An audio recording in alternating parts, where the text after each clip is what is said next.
A commentary by Ted Rall. Saturday, November 11, 2017. When the Kevin Spacey story first broke, he stood accused of one act of wrongdoing, aggressively hitting on a 14-year-old boy. If true, this is wrong. Very wrong. Obviously, adults should anti-proposition children. But this happened more than 30 years ago.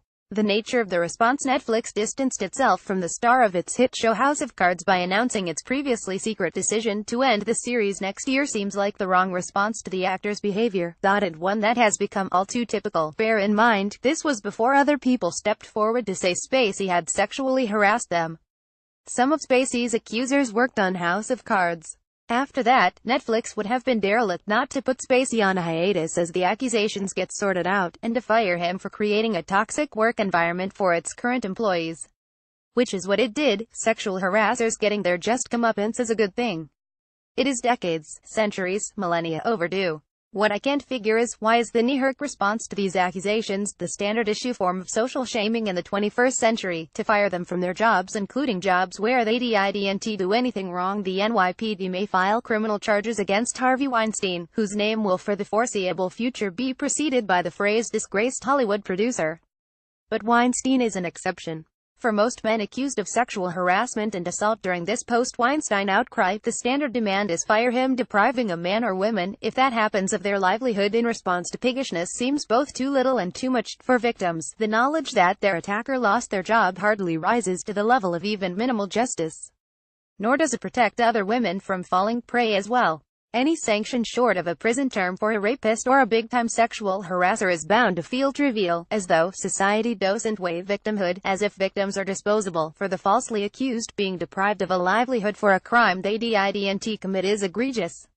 We live in a capitalist society without a minimal safety net, so losing your job can, if you are unable to find a new one, quite literally kill you, unless the incident occurs on the job. The connection between employment and sexual harassment and rape is as arbitrary and odd as that between employment and healthcare.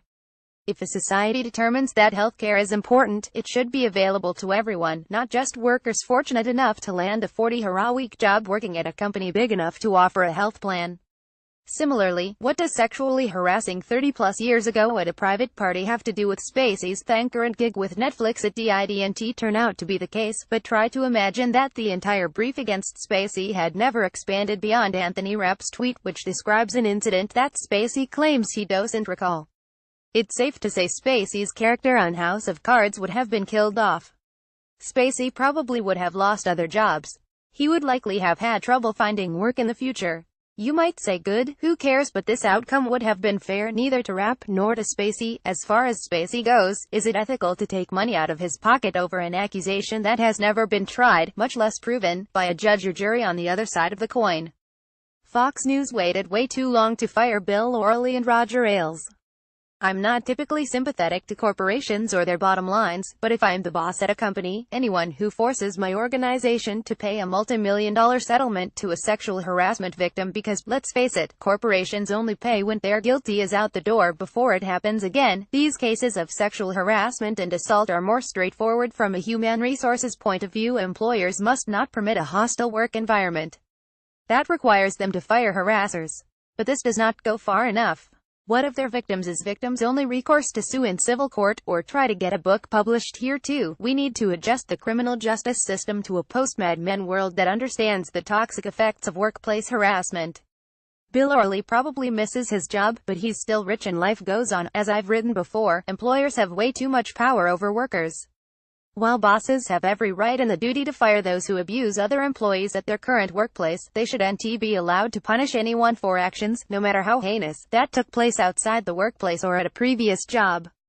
Otherwise we wind up with insane politically oriented censorship firings, like the case of the neo-Nazi dude who never shared his views at his job at a pizzeria, yet got canned after he was photographed in Charlottesville, and the liberal woman whose marketing company employer let her go after she gave the finger to Trump's motorcade while biking, not at work.